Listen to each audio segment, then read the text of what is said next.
Hello friend, Teachmint में आपका स्वागत है। केबीएस के नए सिलेबस के अकॉर्डिंग आपको इंग्लिश से लगभग 30 मार्क्स के क्वेश्चन पूछे जाएंगे, जिसमें हमारा पहला टॉपिक है वो है नाउन्स एंड नंबर्स। यानी नाउन्स एंड नंबर्स रिलेटेड आपको सिलेबस में टॉपिक दिया हुआ है। तो ये हमारा दूसरा प्रैक्टिस सेट है। इसमें हम नाउन और उससे नंबर से रिलेटेड कुछ और इम्पोर्टेंट रूल को देखेंगे और उससे रिलेटेड कुछ क्वेश्चन को सॉल्व करेंगे। तो चलिए शुरू करते हैं आज का वीडियो।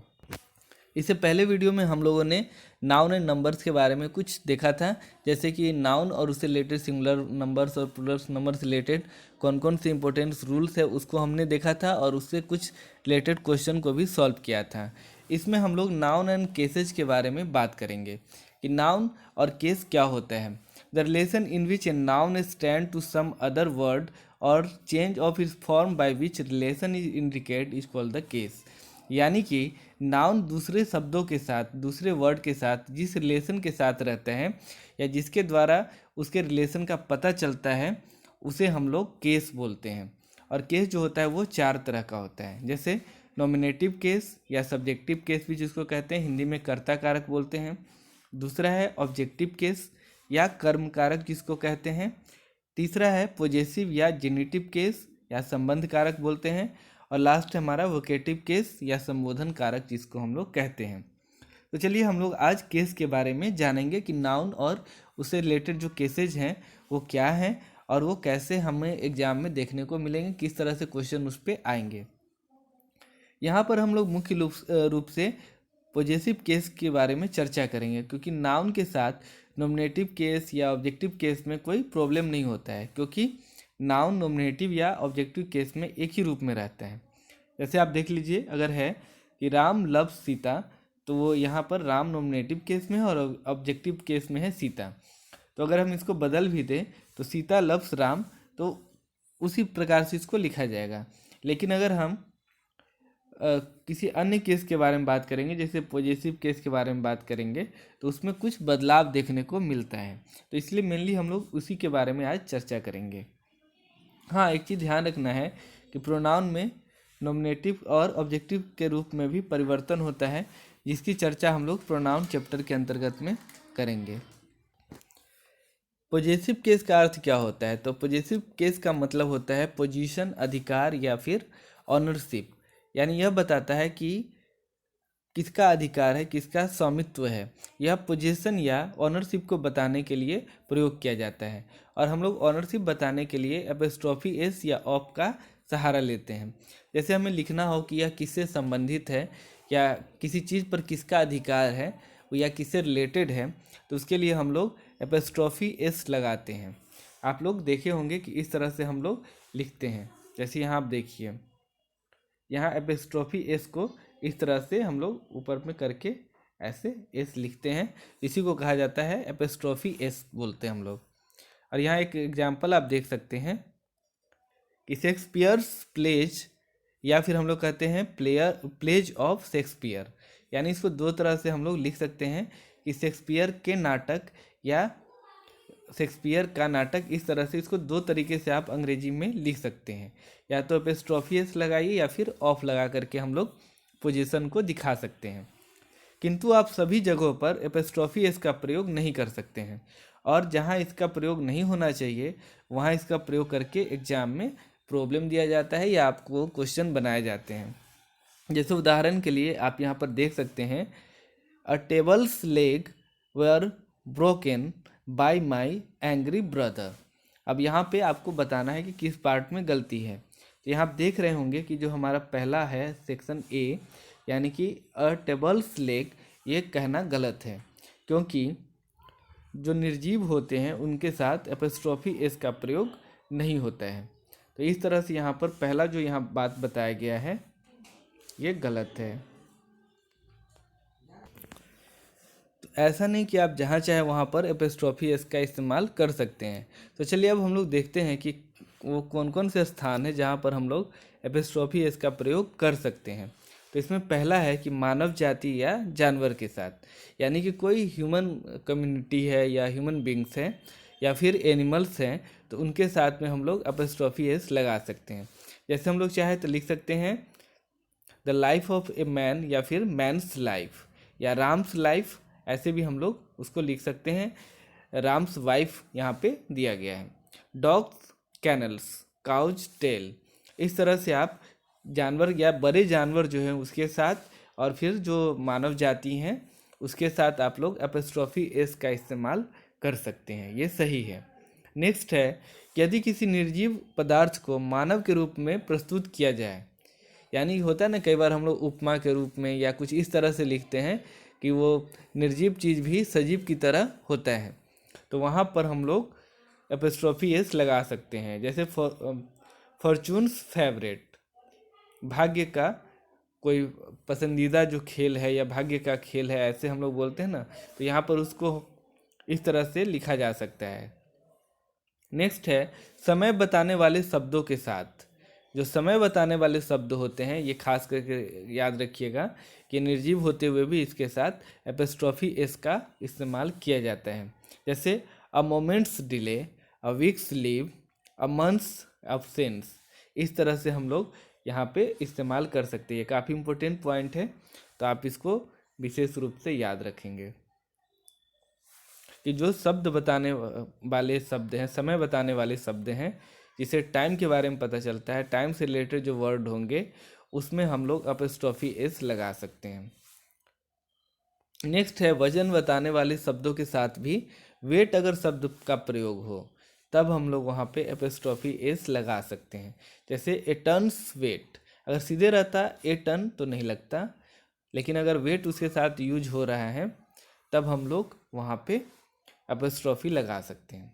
नेक्स्ट है, मनी की इकाइयों के साथ यदि उनके साथ वैल्यू या वर्थ का प्रयोग हो, जैसे अ रुपीज वैल्यू, अ पाउंड्स वर्थ, अगर इसके साथ यहाँ वैल्यू और वर्थ लिखा हुआ है, आप यहाँ नोट करिए, अगर यहाँ पे वैल्यू और वर्थ लिखा रहे तब हम लोग यहाँ पे एपोस्ट्रोफी का इस्तेमाल कर सकते हैं। नेक्स्ट है, स्पेस बताने वाले शब्दों से पहले प्रयुक्त नाउन के साथ एपोस्ट्रोफी का प्रयोग होता है। जैसे अ रेजर्स एज, ए नीडल्स पॉइंट, अ बोट्स लेंथ, etc। कुछ उत्कृष्ट प्राकृतिक वस्तुओं, सम डिग्निफाइड नेचुरल ऑब्जेक्ट के साथ, जैसे the earth surface, gravity, creatures, area, etc। The sun's rays, heaven's will, the heart's content, the soul delight, journey, the mind's eye, मतलब कुछ ऐसे जो हैं वो उत्कृष्ट प्राकृतिक वस्तु हैं, उनके साथ भी हम लोग एपोस्ट्रोफी एस का प्रयोग करते हैं। तो इन सब चीज़ों को आपको ध्यान रखना है। कुछ खास परिस्थितियों में एक्सप्रेशन को छोटा रखने के ख्याल से भी हम लोग यहाँ पर एपोस्ट्रोफी एस लगाते हैं। जैसे शिप्स, ट्रेन्स, प्लेन्स, बोट्स का अराइवल या डिपार्चर को बताना हो तो वहाँ पर भी हम लोग एपोस्ट्रोफी एस का प्रयोग करते हैं। आप यहाँ पर इसको देख सकते हैं। अब कुछ और हैं एपोस्ट्रोफी के प्रयोग से संबंधित कुछ खास बातें हैं जिसको ध्यान आपको रखना है कि अगर दो लगातार नाउन पर एपोस्ट्रोफी का प्रयोग नहीं किया जाता है, जैसे अगर इस तरह से लिखा रहे राम्स वाइफ्स कैरियर का प्रयोग, तो ये गलत हो जाएगा। आपको यहाँ ध्यान देना है कि इस तरह से हमको नहीं लिख सकते। यानी अगर हमें लिखना हो तो हम कैसे लिखेंगे इसको, तो हम यहाँ पे लिख सकते हैं the carrier of Ram's wife. इसी तरह से यदि किसी कंपाउंड नाउन के अंतिम शब्द पर एपोस्ट्रोफी एस का प्रयोग होता है, मतलब अगर कंपाउंड नाउन हो यानी दो वर्ड जुड़ करके दो नाउन जुड़े हुए हों, तो वहाँ पे हम लोग अंतिम शब्द पर एपोस्ट्रोफी लगाएंगे। जैसे हिज सन्स इन लॉज, मतलब यहाँ पे ऐसा नहीं लगाएंगे कि सन्स इन लॉज ना कह के सन इन लॉज करेंगे, अंतिम जो वर्ड होगा उस पे लगाएंगे। यहाँ पे आप ध्यान देंगे कि सन पे नहीं है, यहाँ इस पे लगाया गया है। उसी प्रकार होगा the governments of India's orders, the government of India's orders. इस तरह से हम लोग अगर कंपाउंड नाउन हो तो अंतिम शब्द पर एपोस्ट्रोफी एस का प्रयोग करेंगे। नेक्स्ट है हमारा, यदि किसी नाउन के साथ नाउन इन एपोजिशन का प्रयोग हो तो नाउन इन एपोजिशन के साथ एपोस्ट्रोफी एस का प्रयोग किया जाता है। जैसे राजीव माई फ्रेंड्स फादर, यहाँ पर आपको ध्यान देना है, जैसे राजीव माई फ्रेंड्स फादर, तो यहाँ पर जो एपोजिशन होगा वहाँ पर आप एपोस्ट्रोफी एस का प्रयोग करेंगे, ना कि आप लिखेंगे राजीव्स माई फ्रेंड फादर। तो इस तरह से माई फ्रेंड राजीव फादर होगा। नेक्स्ट है कि यदि दो नाउन्स क्लोजली रिलेटेड हो तो अंतिम नाउन के साथ एपोस्ट्रोफी का प्रयोग होता है। जैसे राम एंड सीताज सन, न कि राम्स एंड सीताज सन। मतलब कि राम और सीता का बेटा, न कि राम का बेटा सीता का बेटा, ऐसा नहीं। जो लास्ट में होगा अंतिम नाउन होगा उसके साथ हम लोग एपोस्ट्रोफी का प्रयोग करेंगे। ऐसे भी लिख सकते हैं कि सीता एंड राम्स सन्स, ऐसे यहाँ पर हो सकता है, किंतु राम्स एंड श्याम्स सन को लिखा जा सकता है, ये सही है। ऐसा इसलिए क्योंकि यहाँ पर दो अलग अलग लोग हैं और यहाँ दोनों के बेटे अलग अलग होंगे, लेकिन राम और सीता का एक ही बेटा है या उन्हीं के दोनों मतलब बच्चे हैं, इसलिए यहाँ पर केवल एक ही पर एपोस्ट्रोफी एस का प्रयोग किया गया है। अगला है हमारा कि anybody, somebody, nobody, everybody, anyone, someone, known, everyone के साथ भी एपोस्ट्रोफी का प्रयोग होता है। जैसे everybody's business is nobody's business. Next है एनीबडी, समबडी के बाद इल्स का प्रयोग हो तो एपोस्ट्रोफी का प्रयोग इल्स पर किया जाता है। ये काफ़ी इंपॉर्टेंट है, ध्यान रखिएगा कि यदि एनीबडी या समबडी के बाद इल्स लगा हो तो आपको इल्स के ऊपर में एपोस्ट्रोफी लगाना होगा। एग्जाम्पल के लिए आप देख लीजिए, I like your decision and not anybody ills. इस नियम पर आधारित क्वेश्चन भी आपको एग्जाम में देखने को मिलते हैं। जैसे I follow your suggestions and nobody ills, nobody's ills. तो यहाँ पर आप गौर करेंगे तो यहाँ देखेंगे कि यहाँ पे नोबडीज लगाया गया है, यहाँ पर नोबडीज कर दिया गया है, बल्कि यहाँ होना क्या चाहिए, तो इल्स के बाद यहाँ पे एपोस्ट्रोफी होना चाहिए, जबकि यहाँ पे नोबडीज में लगा दिया गया है, जो कि गलत है। यहाँ नोबडी के बदले में नोबडी इल्स का प्रयोग होना चाहिए। ईच अदर या वन अनदर के साथ भी एपोस्ट्रोफी एस का प्रयोग होता है। जैसे they like each others idea. और हमारा आज का अंतिम है रूल कि a plus noun plus of plus noun का अगर कंस्ट्रक्शन हो तो अंतिम नाउन के साथ सामान्यतः एपोस्ट्रोफी एस का प्रयोग होता है यदि वह नाउन कोई निश्चित व्यक्ति हो।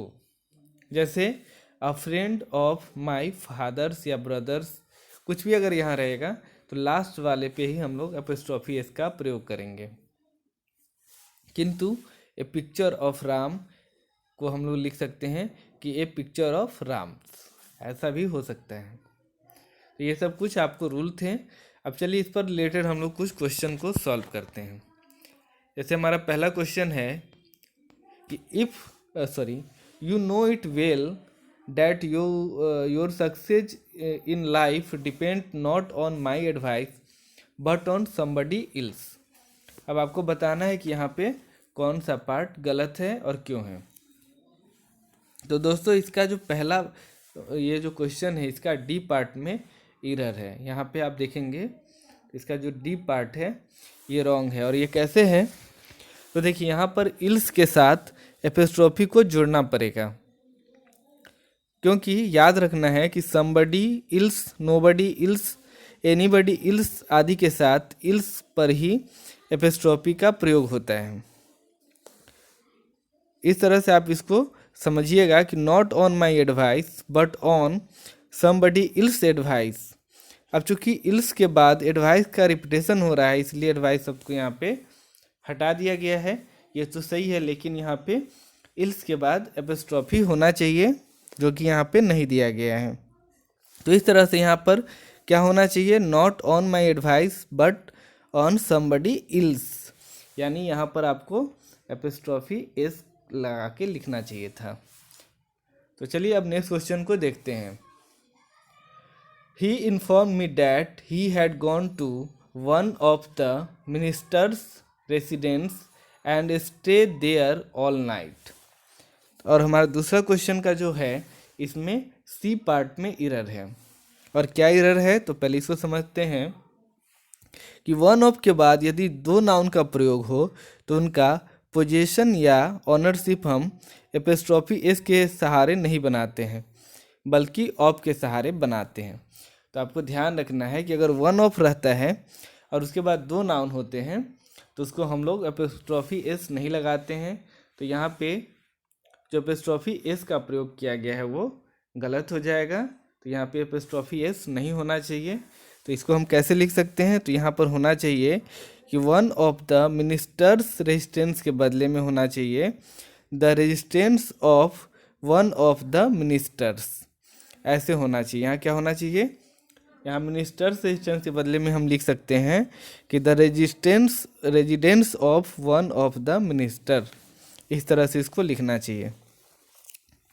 इसके पीछे कारण यह है कि वन ऑफ के बाद नाउन प्लूरल होगा, अतः इसके बाद यदि दो नाउन्स का प्रयोग होगा तो यह कठिनाई खड़ी होगी कि दोनों में से कौन सा नाउन प्लूरल हो। ऐसी स्थिति में एक्सप्रेशन दोहरा अर्थ देने लगते हैं। जैसे one of the ministers residence, यानी मंत्रियों में से एक का residence, one of the ministers residences, मंत्रियों के रेजिडेंसों में से एक। अतः इस तरह के दोहरे अर्थ की संभावनाओं से बचने के लिए ऐसी स्थिति में ऑफ का प्रयोग किया जाता है। तो चलिए अब अगले क्वेश्चन को देखते हैं। तो आपको मेनली ये ध्यान रखना है कि यदि वन ऑफ लगा हो तो उसके बाद हम लोग अगर दो नाउन का प्रयोग हो, जैसे मिनिस्टर और रेजिडेंस का प्रयोग हुआ है, तो वहाँ पे हम लोग ऑफ लगा करके उसको बनाएंगे, ना कि एपोस्ट्रॉफी एस लगा करके। नेक्स्ट क्वेश्चन है the buildings roof needs repairing otherwise it may fall down and result into many persons death. और इसमें कौन सा है, तो यहाँ पे पहले पार्ट में आपको इरर है। और इरर क्या है, द बिल्डिंग्स रूफ के बदले the roof of the building का प्रयोग करना पड़ेगा, क्योंकि सामान्यतः जो जनरली हम लोग करते हैं निर्जीव पदार्थों के साथ एपोस्ट्रॉफी का प्रयोग नहीं करते हैं। तो ये चीज़ आपको ध्यान रखना है। तो इस तरह से यहाँ पे हमारा जो फर्स्ट पार्ट है वो गलत हो जाएगा। द बिल्डिंग्स रूफ के बदले में हम लिखेंगे the roof of the building. तो इस तरह से यहाँ पे हमारा फर्स्ट पार्ट यहाँ पे गलत हो जाता है। हमारा नेक्स्ट क्वेश्चन है I visited John's and Mary's house twice but found the couple absent. और आपको बताना है कि इसमें कौन से पार्ट में इरर है। तो दोस्तों यहाँ पे बी पार्ट जो है हमारा वो आपको यहाँ पे इरर देखने को मिलता है, यानी हमारा बी पार्ट जो है यहाँ पे वो रॉन्ग है। कैसे रॉन्ग है इसको समझते हैं। यहाँ पे लिखा हुआ है कि जॉन्स एंड मेरी के मैरिज लिखा हुआ, यानी आप देखेंगे कि यहाँ जॉन्स में भी एपोस्ट्रॉफी लगा है और मैरी में भी एपोस्ट्रॉफी लगा है, यहाँ भी है और यहाँ भी है। तो इसके बदले में हमें क्या करना होगा कि जॉन एंड मैरिज का प्रयोग करना पड़ेगा। यानी अगर दो नाउन यानी दोनों आपस में क्लोजली अगर जुड़े हों तो उसके बाद जो लास्ट में नाउन होते हैं उसी में केवल एपोस्ट्रॉफी एस का प्रयोग किया जाता है। जैसे आपने देखा था कि राम एंड सीताज सन्स या सन के बारे में हम लोग पढ़े थे। तो उसी तरह से यहाँ पे जॉन एंड मैरिज हाउस होगा, यहाँ पे जॉन्स लिखना गलत है, केवल यहाँ पे जॉन एंड मैरिज हाउस होगा। चलिए हम नेक्स्ट क्वेश्चन को देखते हैं। A tons weight is too heavy for anyone to carry on his head. अब आपको बताना है कि इसमें कौन सा पार्ट गलत है। तो दोस्तों ये एक सही वाक्य है, यानी यहाँ पे कोई इरर नहीं है। तो यहाँ पे हमारा जो ई ऑप्शन है वो सही हो जाएगा, यानी कि इस वाक्य में कोई इरर नहीं रखे। आपको ध्यान रखना है कि वजन बताने वाले शब्दों के साथ हम एपोस्ट्रॉफी इसका प्रयोग करते हैं, लेकिन उसमें अगर वेट लगा हो तो, यानी ए टन्स वेट, ए ग्राम्स वेट, ए किलो वेट इत्यादि अगर लिखा रहे तो वाक्य शुद्ध होता है। तो इस तरह से यहाँ पे जो हमारा पांचवा क्वेश्चन है उसका नो इरर आंसर हो जाएगा। नेक्स्ट है I stopped his going out late at night because the situation in the town was very tense. अब आपको बताना है कि इसमें किस पार्ट में गलत है या ये इरर मतलब नो इरर है। आपको जो लगता है आप सोच सकते हैं। और दोस्तों ये भी हमारा जो क्वेश्चन है इसमें कोई इरर नहीं है, अर्थात इसका आंसर हो जाएगा ऑप्शन ई, यानी नो इरर। चलिए हम नेक्स्ट क्वेश्चन को देखते हैं। He did not approve of his son's raising stupid questions and thereby vexing the teacher. अब आपको बताना है कि इसमें किस पार्ट में गलती है। तो यहाँ पर आपको बी पार्ट में एरर देखने को मिलेगा, यानी यहाँ जो हमारा बी पार्ट है इसमें एरर है। और ये एरर कैसे है इसको समझते हैं। सन पर एपोस्ट्रोफी का प्रयोग करना पड़ेगा। आप देखिए यहाँ जो सन लिखा हुआ है यहाँ पर हमको एपोस्ट्रोफी एस लगाना होगा, क्योंकि जिरंड जिसे भर्बल नाउन भी कहा जाता है के पहले पॉजेसिव केस का प्रयोग होता है, जैसे हर, डांसिंग, योर सिंगिंग इत्यादि। तो यहाँ पर आपको एपोस्ट्रोफी एस का प्रयोग होगा, तो ये यहाँ पर गलत हो जाएगा बी पार्ट। नेक्स्ट है America's problem are however not so serious and awful as India. अब आपको बताना है कि इसमें किस पार्ट में गलती है। तो यहाँ पर आप देखेंगे कि जो हमारा डी पार्ट है उसमें एरर है, यहाँ पे हमारे डी पार्ट में एरर है। इंडिया के साथ एपोस्ट्रोफी एस का प्रयोग करना होगा, क्योंकि इंडियाज के बदले इंडियाज का प्रयोग होगा। अमेरिका के प्रॉब्लम की तुलना इंडिया के प्रॉब्लम से है, न कि इंडिया से। तो आप यहाँ देखेंगे कि यहाँ पर बताया गया है कि अमेरिका का प्रॉब्लम, तो जो अमेरिका का प्रॉब्लम है वो भारत के प्रॉब्लम के साथ होना चाहिए, न कि भारत के साथ। इसलिए यहाँ पे इंडिया के बदले में इंडियाज होना चाहिए, यानी एपोस्ट्रोफी एस यहाँ लगाना होगा, तभी जा कर के भारत के प्रॉब्लम से दोनों की तुलना हो पाएगी। तो यहाँ पर इस तरह से आप समझ सकते हैं कि सिमिलर चीज़ों में हम तुलना करते हैं। हमारा नेक्स्ट क्वेश्चन है कि your tone of speaking as well as your friends is really extremely sarcastic, yet we never take it seriously. अब आपको बताना है कि इसमें किस पार्ट में गलती है। और यहाँ पे आप दोस्तों देखेंगे कि जो हमारा बी पार्ट है उसमें एरर है और इसको हमें करेक्ट करना पड़ेगा।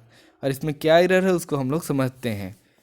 फ्रेंड्स पर यहाँ एपोस्ट्रोफी का प्रयोग करना होगा, जैसे यहाँ फ्रेंड्स लिखा है उसके बदले हमें फ्रेंड्स पर एपोस्ट्रोफी लगाना पड़ेगा।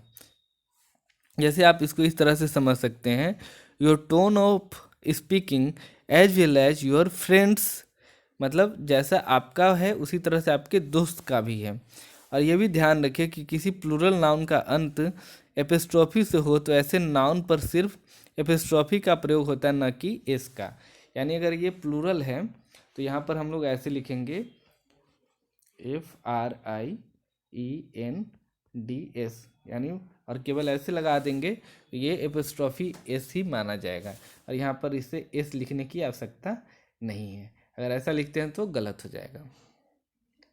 तो यहाँ केवल एपोस्ट्रोफी लगा देने से ही काम हो जाएगा, यहाँ ऐसे केवल हमें लगा देना होगा। नेक्स्ट है the finance minister boost of improving the economic condition of the countries. यहाँ पे है, अब आपको बताना है कि इसमें किस पार्ट में गलती है। तो यहाँ आप देखेंगे कि हमारा जो डी पार्ट है इसमें एरर है। द कंट्रीज के बदले कंट्री का प्रयोग होगा, यहाँ पर एपोस्ट्रोफी का प्रयोग अनावश्यक है।